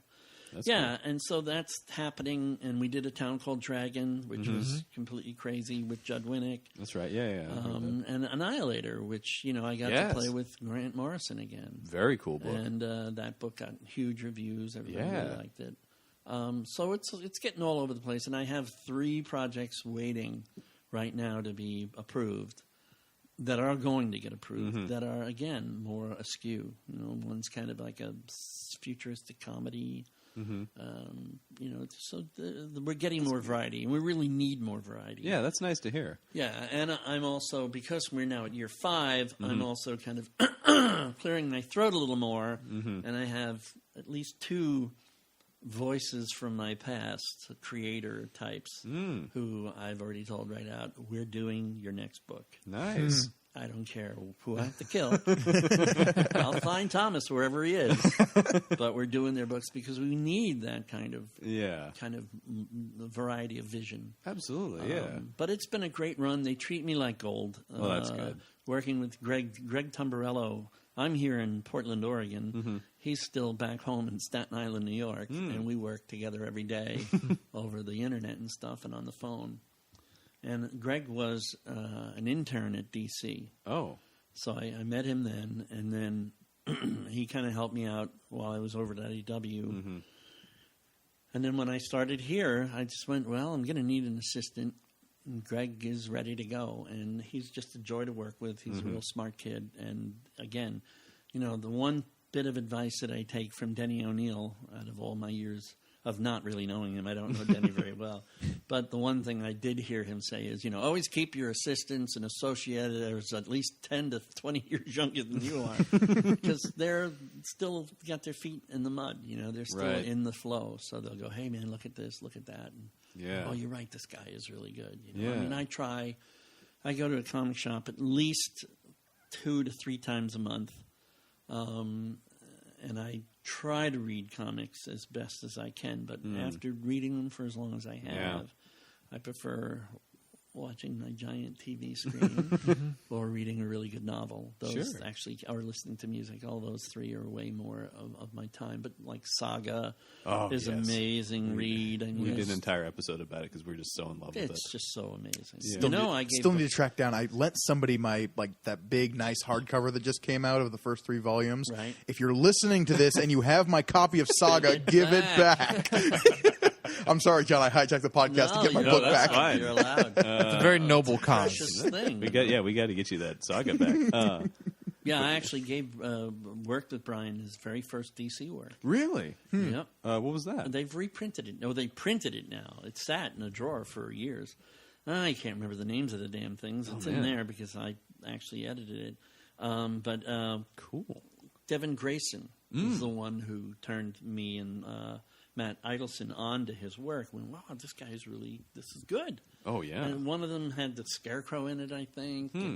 And it was 2 or 3 stories that just sat around, and DC never collected them or did anything, and then they finally put them out in a big book. Hey, Brian K. Vaughan. Well, because he's Brian K. Vaughan now. Wake up. Hello.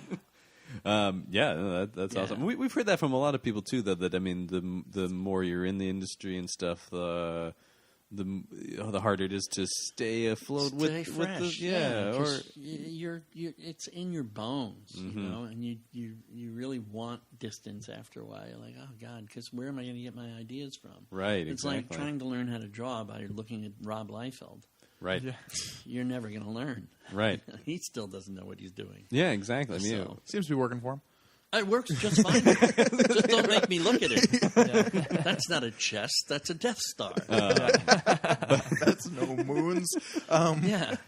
But one of the things I do like about Legendary, and from what I can tell from interviews with Thomas Tull, is I mean, it seems like they're really fans who are running the stuff over there. I mean, that they're there's a real passion behind what they're doing. They don't put out that many movies, really. What they do, right. you can tell, like, oh, they wanted them. I mean, you look at something like a Pacific Rim, and you're like, that just, there's so much heart in that. Absolutely. Yeah. I was lucky enough to actually work every day via email with Guillermo. Oh, and man. I've met him, and he doesn't know me very well, but I've met him for years, and would always give him a nudge because all of the artists that he really likes were all kids when I met them.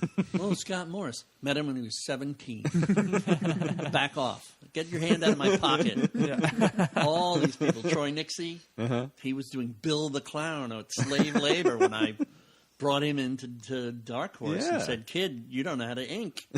What? It's called a brush. Yeah. You know, I mean, and Troy is amazing. You know, he's gone. I actually have over there his what's it called? Lock Key Lament or something like that. He did a little animated short. That's if you've never seen it, I know. Will explode. That's what got him. Yeah. Alone in the Dark. I think that was the movie. Yeah. So, Guillermo's got really good taste. For sure, yeah. Fine. What was that experience like? I mean, Guillermo, you talk about a guy with just endless amounts of passion, it seems like. The nicest, most attentive. I mean, here he is directing Pacific Rim every day on the set, hours into the evening. When I was done emailing, me and Greg would send off stuff for approval within 3 hours. You got an email back, not from his assistant, from him. This is wonderful. This is great. Could you fix this? Sure. No problem, Guillermo. We'll fix it. The only time we had a bad moment was an artist needed reference for one of the kaijus. And they had a Bible, which was... I literally said to my assistant, Greg, you go in there. I ain't going in there, because if I go in, I'm never getting out. It was just voluminous. Based on what I've seen of, like, because the comic that Legendary released was Tales from the Kaiju War. Right. It was, like, the early tales. Because, like, the world building that went into that movie... It's such a fully realized world. Absolutely, yeah. And there's history in there. So like I can only imagine what the World Bible for that is. So much stuff there insane. That they never touched. Of course, yeah. So, I'm asking for a certain kaiju, and Guillermo's it is in the Bible. It's like, go to his assistant. Please tell Guillermo it's not in the Bible. We can't find it. It's not in the Bible. And he really gets mad. It's like, God damn it! I mean, he really sent me a nasty email. I mean, it wasn't dirty or anything, because he likes all the foul words. I've heard some interviews with him, yeah. But it was he was hurt that I kept pressing for something. And his assistant realized that I wasn't crazy, that it wasn't there. It was in his Bible. It was up here, or in his book. Yeah. But we didn't have it. So I think he waited about a week and went, Guillermo, it wasn't in the Bible. I never got an apology, and I didn't want it. It was rush crazy day, and he was amazing. But what I did get was when the book was done and published, the nicest email from him, just like, you did a fantastic job. Thank you, Bob. And that, you can't ask for better. No. Yeah. Know? Like I said, he was an absolute joy, and I couldn't believe the guy directing this multi-million-dollar picture. Yeah. But he loves comics, and Yep. he wanted this to be great. And it was written by the guy who wrote the screenplay. And Okay, yeah. everybody did a great job on it. Very It was cool, really yeah. cool. And the thing that Greg and I toot our horns for is we had 3 months to get out that book. Really? Wow. Hence the very many different artists in it. Sure, yeah. It's like Atari ET time to crank something out. Yeah. You're like, hey, did you hear that little click sound? The next sound you hear is going to be splatter. But we did it. Yeah. Got it out on time, and, Travis did a great job, and we're very proud of it. And that's the funny thing is, during my career, people are like, oh, licensed books. No, man, screw you. They're like, and they each have their challenge. Mm-hmm. Licensed book, like at Gumby that we did at Kamiko, we won an Eisner Award for it. Wow. We also made a lot of money off of it. It was also very good. Yeah, That's your trifecta. That's what you want. That's what you want to Yeah. achieve. Eisner money good? Yeah. Eisner money good. That's all good, Yeah. And not all projects come together like that. But it's a challenge to sit there and work with the licensor who doesn't. I did my Godzilla story with Ed Brubaker, John Lewis, and Dave Cooper. Oh, wow. Okay, it was a short story where Godzilla, the real truth behind Godzilla going to Tokyo is he was molting. And he wanted to just rub the skin off. He wasn't trying to kill anybody. He's just like, oh, my God, this is gross. And then at the end, all the little Japanese kids are sliding down his slimy skin. The licensor, this guy Saperstein, calls me up when he gets the script and says, are you out of your mind? I said, why? Godzilla's not funny. I let him hang there for a while. I was like, have you seen a Godzilla film? He gets electrocuted in the balls. There's a thing called the Showa era I'd like to show you. Yeah. He falls over a pagoda. He has a happy dance. Yeah. My favorite moment, I was just a teenager. I don't know if I'm sure you may have seen the Ghidra movie, the three-headed Oh, monster, yeah. Where Rodan, I can't speak for these two, but I definitely No, have. you're speaking his so language. They got to get rid of Ghidra, so they go up on this mountain, and it's Rodan and Mothra trying to convince Godzilla, and Godzilla's like, Again, these giant monsters are having a they're conversation. having a conversation. But the little two Japanese ladies, right? The little The two aliens, fairies, they're the two always fairies, hanging around Mothra. They're translating for the other people there. And they go, oh, Mothra is trying to tell Godzilla that he has to go do that. And Godzilla's sitting on his own tail. And he's had it with the human race. Yeah. Let them burn. And they go, oh, no, now Mothra is saying this. And then finally Godzilla goes, and then the girls go, oh, Godzilla's using very bad language. He just said, fuck you. Yeah. He said, it's like R2-D2, that's what he's saying. I fell off. My brother and I were lying on. We had this weird bunk bed. I fell on the floor. I was in tears, going, "He just said." I was like 13 or 14. Godzilla said, "Fuck you! This is the greatest movie ever." Yeah. And the guy went, "I guess you're right." I said, yeah, I guess I am right, you idiot. And they proved it, and we did it. Yeah. That's amazing. But those are the challenges, and they're fun. And it's like against all odds, you still manage to pull something together. Yeah, for sure. So I bask in those, and I hide the others under the carpet. Like, well, that was a bad idea. And then I wanted to ask you actually you wrote a licensed comic. Yes, I practically killed Jurassic Park for IDW. Well, how did that come about? What was that experience like? I was just working there, and they knew I was a big fan of it. Yeah. And Head Adam said, "Hey, would you like to write it?" And I was like, "Wow!" And I normally would say no, but after all these years, I said, "Oh, why not? It's not Godzilla." Right. So I said, all right, I can do it. And then I said, let me think. And I thought of, what I thought would be an interesting story, which some of what I have is actually in the new movie. Yeah? Like the end sequence where the thing comes out of the water and grabs the guy. That was mine. The Velociraptors, the big guy. Yeah. But different lead dinosaur, though. Not to say that my story was genius. It was... I'm just glad I got it done. Right. And it taught me a lot about, oh my God, I just painted myself into the corner of the living room. This is great. How the hell do I get out of this mess, you know? But you wait for it to dry and starve to death. Yeah. But that, I think, hurt. And then, oddly enough, I don't think I got any credit for the next book that came out by Greg Bear and his son. They wrote a one that has more stuff in it because there's a woman who is kind of controlling the velociraptors the way what's-his-name does. Pratt does, yeah. Yeah. That was in the next series that I approved and edited all the scripts, and then I left, and then whoever got the actual book out. And the art on that is way better than the one that I did. And it's a good read. Greg and Eric, I think Eric did most of the heavy lifting.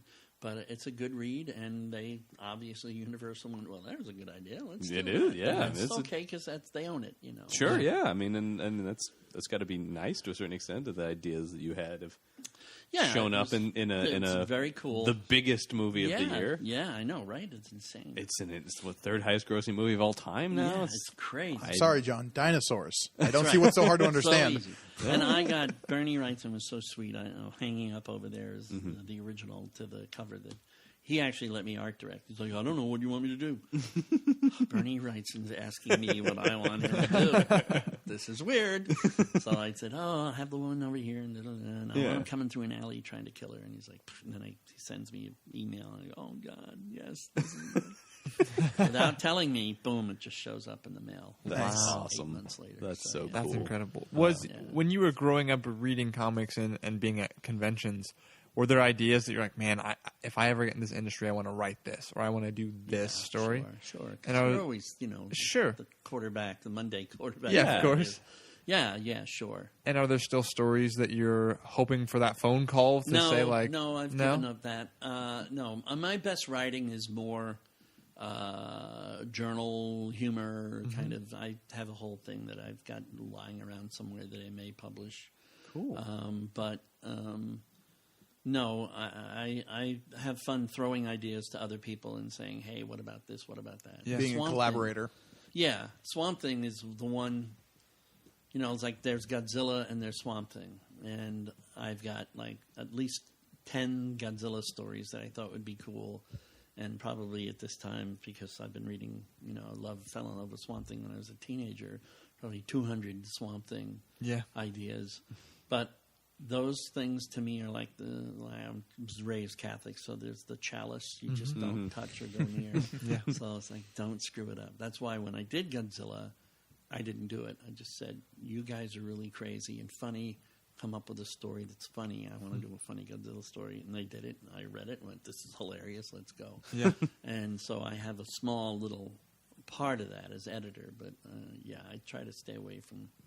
Again, it's like I said before, you can't go home. Right. Yeah. The minute you open the door, it's not your home anymore. Yeah. Right. Absolutely. Yeah. Do you guys have anything specific? I guess the other question would be, mostly in marketing and editing, is there any advice you'd give to somebody who is thinking about this or is starting out that you would say these are, things about, and it could be for pros or other things too, but just editing and marketing in general that you would want to pass along? Trying to get into the business? Sure. I mean, if any advice, I guess, would be that. Basically, if you want to get into the comics industry in any way, shape, or form, you better know genre stuff. You better know, in order to, you can't be a wallflower. You have to be vocal.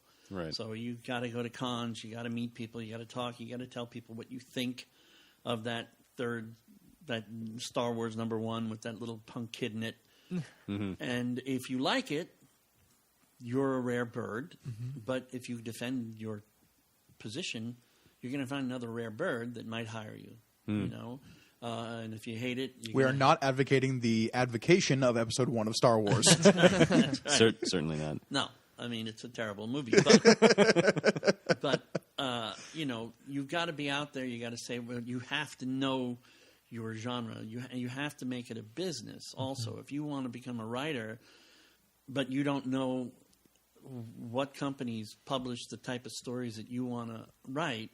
Or more importantly, what editors would be most the right person to approach because they edit stories that are up your alley. And then more importantly, learn who their assistants are. Like I said before, go through the assistant. The assistant will make me look good because I'm an old man and I can't find those new kids. And the assistant, I'll take all the credit for it, of course. No. Yeah. But the assistant will then raise their bar because they're bringing in stuff up to me. And you torture those assistants and associates, and eventually somebody's going to say yes. You just have to be. You're going to hear no, and no doesn't mean you're that people don't like you. No means you're not ready yet. The minute you're ready, you're going to hear 5 yeses. Right. Only say yes to one of them, because if you take all 5 and you blow all 5 of those editors are going to remember you and tell everybody else never. Guy's an asshole. He blew every deadline. So you can take the one right project, get it done, and just in life, what I've discovered I've looked into the abyss many times. There are many times when hey, you're out of a job. Okay, what am I going to do next? I always reach for the scariest option. The one that scares me the most is the one that's going to probably be the most rewarding. Going into the safe, comfortable glove that you already were in is just not, occasionally, once in my life I went, okay, this is easy because it came to me and it was perfect and I had a mortgage, the tougher as life goes on. But even that was a short-lived existence, and then I went for the gusto again. And I'm not getting any younger. I'm 60 now, which is a scary thing. I'm practically a cadaver. So pretty good-looking corpse. Oh, thank you very much. But, I always say it. I'm always looking for the next lily pad. I'm hoping there's another lily pad for this old frog to jump onto. And if not, that's why I moved back to Portland. Diana lives here. So if I wind up jobless, the weather here is good enough. And she'll feed me and Randy once a week on Sunday. We'll get a meal, and that'll, I'll lose weight, and I'll be a happy bum. There you go. So. Very cool. All right, we're going to turn now to a segment we do with all of our guests, which is something called Weird Questions with Donovan Eilert. All right. So first question is, how many times is the appropriate amount of times to thank a florist? To thank a florist? I actually know the answer to this. Okay. Because I work in stores where I see a lot of floral people. Sure. Floral departments tend to be right by the beer section. I don't know why this happens all the time. Yeah. My job is merchandising beer and stuff. Okay. But you say once? I say once. Twice. What's the difference? You thank them the first time while they're arranging the flowers and while they're asking you questions about what you want for that arrangement, and then you thank them again once they're done. I have never... We've never once had a learning experience on the Weird Questions segment. No. Wow. So kids, take that to the bank. Yeah. Thank a florist twice. Thank you, Okay, florist, I'll twice. remember that. All I right. usually figure paying them is thank you once. Sure. When I leave, I say thank you. Sure. There you go. Next question. Would you name an imaginary fruit? An imaginary fruit. Let's see. A squash razor. Squash razor. Yeah. I like What it. would you? What kind of wine pairs with a squash razor? An orange wine. Okay. Yeah. All right. Great. Squash razor and orange wine. Makes sense. This Friday some reason. night, everybody, try that Yeah, out. there you go. And then, if you could have one musical artist be a minstrel for your life, who would you choose to be that minstrel? That's really hard. Dead or alive, That's which makes it really even more difficult. I'm such a tall fan. It's, Okay. How can I not say Ian Anderson? Yeah, absolutely. cool. Yeah. He's my guy. Cool. Although John Anderson is another. As I wear the Yes T-shirt, John Yeah, Anderson. There's a lot nice. of good Andersons out there. There are. There really are, yeah. It's a good name. Yeah. It's, yeah. Did you? I'm gonna backtrack way. This is the weird questions are over. This is a serious real right. question. Did you guys ever cover Locomotive Breath? Are you kidding? I feel like that is the Jethro Tull song that nobody talks about, and it's one of my favorite. We did Oh, I love that. The piano at the beginning, and then just, oh my every gosh. night we did Locomotive Breath. We did Aqualung. Every Sure, night. Well, yeah, sure. yeah. But I mean, like, the extended live versions with the bum bum bum Yeah. bum, and they do this thing with the hand going up. yeah. And Have you heard that? There's that Black Keys song that came out like 2 years ago that sounds just like the slow part from Aqualung. Oh, no, that I middle never part, heard and it just.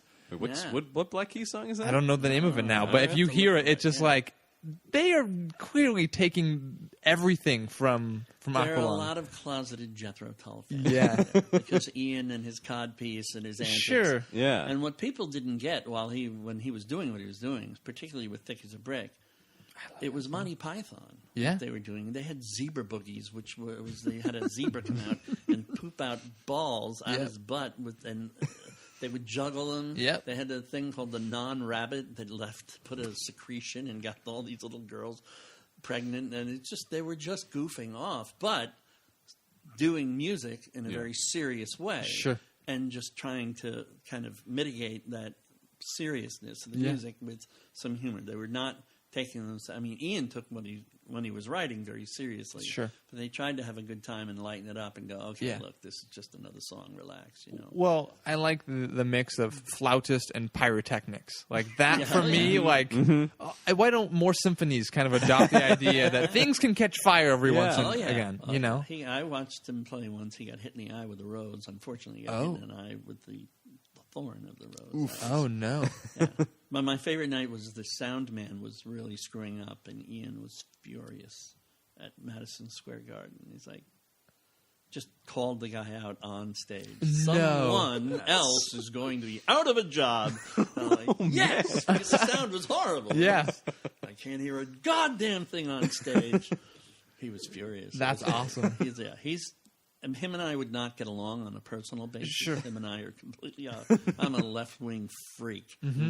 He is very staunch, bullshit, But, Interesting. he's an idol of mine. He's just great. Cool. So he'd follow you around and play your personal soundtrack. he'd be there on one leg, just, Yeah. Oh, the breath sounds. Yeah. You know where he got that from? No, where? His name is Rashawn Roland Kirk. And he actually... There's a black gentleman who did a song called Serenade for a Cuckoo, which Tull and Ian Anderson actually covered. Yeah. But that guy used to play the flute in jazz bands, and he was famous for playing 3 different wind instruments at once. One of them in his nose. What? Whoa. And 2 in his mouth. Yeah. And he could play them all at once. And yeah, I actually just heard somebody did an interview and chatted about how they learned about music when this guy came into their college, and the guy actually walked away from music for a year because this guy was so incredible. He's like, I'll never be insane. He's playing 3 instruments in one, and I mean 3 different melodies at once. That is incredible. Yeah, it's pretty intense. But anyway, I'm a huge fan. I'm a big fan of the Tull stuff because of the most rock and roll. I give Matt Wagner no end of shit. After you're 13, you have to step away from liking Kiss. Okay? Yeah. When you're 13, that's okay. But after that, please. It's embarrassing. It's the stupidest crap ever written. We can't rock and roll all night. We've got work in the morning. Yeah. It's just stupid. And, Gene Simmons is a genius. Oh, sure. But not when it comes to music. They only know 3 chords, and one of them they have wrong. Yeah. Greatest review of Kiss ever. Yeah. Right there, yeah. And but lyrically, Ian has always spoken to me because I was raised Catholic, and when you hear Aqualung, you go, "Oh wow, Catholicism!" And he's not really hating the actual concept; he's hating the societal embrace of it. And then it goes on from there. My favorite album of theirs is Passion Play, which is just mine too. a really incredible album. Yeah. Very cool. Yay! All right. So we're going to turn now to our recommendation segment, which is how we end every episode of the show. We recommend comics we think you should be reading. We like to start with our guest. Bob, do you have anything that you think is pretty good that's out there now? Or Yeah, well, of course, Saga Yes. is one of my faves right now that I'm actually reading. And then just stuff in general that if you haven't read it, you should slap yourself. Anything from Fabio and Gabriel, the Brazilian boys. Yeah. My little book that I did with them called Day Tripper is really good, or Details that Diana did with them. I think they just reprinted Day Tripper. They did. Yeah. And then they have a new book out about, I can't remember the name of it, but there's a brand new book out that's an adaptation of a novel by a Brazilian writer, I believe. Oh, very cool. And that just came out. Anything they do. It's great stuff. Jeff Smith is just a joy. Yeah. Obviously. I've been trying to track down Razzle for a little while now. I still need to read that. Yeah, Razzle's fun. It's a whole departure. It's just not Bone at all. Mm-hmm. But, I'm still a big Mike Allred geek. There's just so much great stuff out there. I love Renee French's work to this day. She's mostly doing illustrations now. Ellen Fournier. Just a whole mess of really great people out there. Great. So, I just go and read. You know, absolutely. It's and especially now, it's harder and harder to. It's like everything today is harder to get to or find. It's easy to find, but there's a lot of clutter. Right. I'll just real quick. There's this guy, the guy who runs Comixology. I was hanging out, and he's a big Mage fan. And of course he is. A few years ago, and he's like, "Oh yeah, I'll never forget. It was so much fun trying to find the copies of Mage that I couldn't find." And and that's the whole thing about comics. Yeah. And I just laughed, just slammed it. Went, so how does it feel ruining that for the generations to come? Just type in. It's not lost Mage. on me. Okay, it's not lost on me. Yeah, you type in Mage, you get every issue you want. Yeah, exactly. It's like, but the fun of it is finding it. I literally don't go to Amazon to get certain things because I like the search. Yeah. I like the accidental. Oh my Christ! Yeah. There it is, Yeah. So that's what I'd say is go out there and find something you're not expecting. Oh, and Vaughn Baudet, one of the greatest books he ever did, is a very short story in a black and white comic called The Man. And if you haven't read it, pick it up. Okay. I will need to pick that up. Cool. Yay. Cool. So the book I'm recommending this week is it's a DC book actually. It's Gotham by Midnight. It's called. Oh yeah. It's about I believe they're referred to as the Detailed Crime Force or Unit, or the Midnight Squad of the Gotham City Police Department that deals with all the supernatural and weird events that go on in Gotham. Because I don't think people everyone wants to make Batman a noirish crime thing, which it is. There's some weird crap that goes on in Batman a lot of the time too, like weird metaphysical, supernatural stuff that he deals with as well. And so these are the GCPD has decided we maybe need a force to deal with this specifically. There's a lot of weird magic crap going on in Gotham. It's by Ray Fox and Ben Templesmith. Oh, great. Templesmith's art. Yeah. If I see his name on a book, I'm going to pick it up because holy crap. Incredibly distinctive work. People I'm sure know, 30 Days a Night. Yep. Very iconic. But yeah, check it out. It's a really cool book. I'm really into a lot of the sort of stranger titles from the big two these days, like that. We've talked about Gotham Academy on here before as well. Arkham Manor. They're all sort of related to Batman, I think. But all the books, basically all the books that don't have Batman in them, are there's some really interesting stuff going on with those. So yeah, Gotham by Midnight it's called. Check that out. Donovan? So I recently decided that it was time to get the bad taste of Fan Four Stick out of my mouth. I'm sorry, I don't know what you're talking about. Fantastic Four movie. I don't know. Happened. I took a small ice pick and just dug that part of my brain right out. I don't know what you're talking about. Didn't see it. We unfortunately saw it and then immediately recorded a podcast about it. That's a rather depressing episode of the show. It's pretty low. It's a shame. Fortunately, we had each other to go through it with. Yeah, it was rough. Yeah, so the rage could intensify between the three. Exactly. It's never ending. Those characters just continually get the worst treatment. It's like, how hard is this? Well, it seems pretty awesome. To me, the movie's like, it's like a family thing, and they have superpowers. I don't know. This should write itself. It's perfect. It's so easy to do right. Yeah. Well, and that's why I'm recommending Fantastic Four Season 1, right, by Roberto Aguirre Sacasa and David Marquez. It is a hard tonal shift from the grim movie that we saw. Pardon the pun, obviously, with Ben Grimm. Yes, but it is bright right away. They get who the characters are. It is fun. I mean, we all know that story of how with the cosmic rays they get their power, but it's so refreshing to see that again. And I mean, I usually don't like going back and doing the origin story again, but they do it in a way where Sue is a big part of it, and she's trying to figure out how she fits in with these nut jobs that are her brother, her at the time boyfriend, and his best friend, who are all over the world, you know. Right. And it's really just fun and so unlike the movie, then, in the case where Sue does something. She's on the sideline the whole time, unfortunately. Hi, I'm the girl. Yeah, exactly. She doesn't even go with in the movie. She doesn't even go with them on the mission to. The girl's not allowed to go to like the other hit dimension afterwards. Yeah. Is she sewing?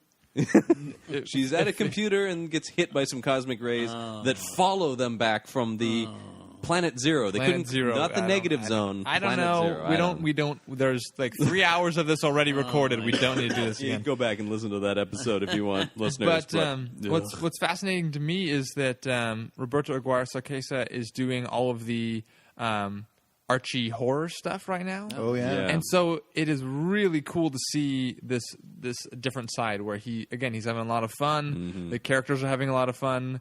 They're not fighting zombies yet. I mean, you know, who knows where this could I go. think like all the season 1 books did a really good job of capturing like a fun essence to a lot of these characters that had become more like I mean, they're going grim. back to the beginnings of Marvel and sort of retelling those stories in a modern kind of context. Well, and an it's something interesting idea. that we've talked about several times on the show is like when somebody wants to get into comics or a certain character, like how do you start that? Right. Like You have to provide each generation with an entry point. yeah, Mm-hmm. And if you just keep going with all this continuity, you're driving them away. absolutely. So, but you have to hire the right people. Yes. And that's one of the things Diane and I are total agreement on. Hire the right people and get the hell out of their way. Because if I was a good enough writer, I'd be writing. Yeah. Some companies have created this, like, the great editors. It's like, yeah, well, Green Lantern, it's called The Lensman. It's a novel. And we can go down that list. Because a lot of these ideas came from somewhere else. Right, You know, right. Not a genius editor. Yeah. Cool. So Fantastic Four Season 1, I said, I recommend it. It's fun. Yeah, I mean, I guess that's the big point of it. Is like it just feels good. It's not the Chickless movie. It's not this new movie. It's just Let's not label Chickless as being the. I'm It's just his saying. fault. It's I'm his just fault. Yeah. no. I'm just saying. Like, if you've only come to Yeah. Fantastic Four through the movies, which I'm Right. afraid that there are several people who've done Oh that. god, that's such a depressing I thought, know. Donovan. Oh my This- god. This is a much better entry point. You know, I did make a movie back in the 80s called The Incredible Hulk Meets the Ever-Loving Blue-Eyed Thing. No way. Yes, they're in a bar. Mm-hmm. The Blues Brothers are there, Superman, Darth Vader. I want to go to this Whole bar. cast of weird, a couple of X-Men are there, and they're bemoaning their fates. It's like you can't tell, Ben Grimm's like, it's just not like the old days. You can't tell the good guys from the bad guys anymore, and so, of course, a big brawl starts up and people beat each other up. But our Ben Grimm was actually built out of foam rubber by Jerry Giovinco, who was one of the heads of Kimiko. Oh, cool. And that's how I knew Jerry, because I ran shows in Philadelphia, and we would give him and Matt Wagner and the other guys at Kimiko, before they even started Kimiko, free tables, only if Jerry worked the line as Ben Grimm with a plastic cigar for 2 hours every morning. Nice. So years later, we made a movie with 16 millimeter, Oh, very cool. colored by Duarte. And Awesome. I got to actually put that on the thing. That's nice. That's It's really a cool. terrible little film, but we had a lot of fun. That's awesome. Yeah. That's very cool. By the way, our Ben Grimm by Jerry Giovinco, there has never been one that looks as good as ours. I'll show you a picture later. Okay. Awesome. Yeah, very cool. Gregoni, what do you got? John, you know me. I like me some Cthulhu. I did know that about you. It's come up on the show a couple times. I bet. Just a few times, just once or twice. But I have an image book. It was published a few years ago. I'm slowly working through my collection of Cthulhu comics to recommend on this show, and this is no exception. And that's The Strange Adventures of H.P. Lovecraft. Its story was by Mac Carter, which for those with any Cthulhu mythos knowledge know that Carter is a significant name within that realm. So I find that rather poignant. I realize you don't get this reference, John, so you can just look at me blankly all you want. Whatever. Pencils and ink were done by Tony Salmons, and the cover art and colors were done by Adam Byrne, I think is how you say his last name. How many pages did Tony actually do? I believe he did all of them. Wow. Yeah. That's incredible. Apparently you know him. No, it's just I know of his lack of productivity. But yeah, no, he did the art for the full book. That's great. But it is a crazy, trippy looking book, I will say. It definitely taps into kind of that like breakdown of the psyche, because it kind of follows the author H.P. Lovecraft as he's writing these weird tales, and then it starts bleeding back and forth into whether are like the stories becoming real because he's writing them, or is he writing them because the stories are real, sort of a thing. And so it's like the weird madness that is Lovecraftian story starts bleeding into reality, and him having to deal with that fact, being possibly like him being the gateway through which these things are emerging, and him going a little crazy because of that, as in classic Lovecraft tradition. Oh yeah. So yeah, it's a very fun book. That's the Strange Adventures of H.P. Lovecraft. You don't often get fun book with H.P. Lovecraft. Right. Look, my definition of fun is everyone dying or going crazy by the end. That's all I'm saying. If yours is too, then you'll find this book really fun. I always tried to get into Lovecraft, but every time I came across the phrase unspeakable horror, I'd say, I paid for this. Could you please just speak about the horror? Oh, he speaks at length. And then also says unspeakable, which was always a fun dichotomy. It's like, well, which one is it? Is it like all of these words that you clearly just made up, or unspeakable? His wife called him for dinner, and he had to finish the page. yeah. You know, Like, unspeakable horror. It was unspeakable. End chapter. That'll do it. Okay, so I think that's it for this episode of Panel on Panels. We want to thank Bob Schreck for coming on. Thank you for having me. Absolutely, Very nice. it was our pleasure. So for Panel on Panels, I should mention that you can find us. Yes, I always forget to do this. You can find us on Twitter. We're at Panel on Panels. We're on Facebook as Panel on Panels. Instagram, Pinterest, all the just about things everything that the kids are doing these days. Find us on the internets. Yeah. And then we have an email, panelandpanels@gmail.com. Bob, is there anything you want to plug or anywhere to check out? No. Thanks for having me. It's great, been a lot great. of fun. Cool. All right. Well, for Panel on Panels, I've been John Campbell. I am currently Mike Gargoni. And I will always be Donovan Eilert. Keep reading comics, everybody.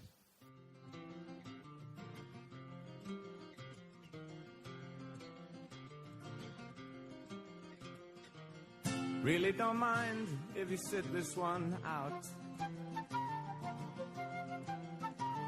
My words but a whisper, your deafness a shout. I may make you feel, but I can't make you think. Your sperm's in the gutter, your love's in the sink. So you ride yourself over the fields, and you make all your animals deals, and your wise men don't know how it feels. You'd be thick as a brick,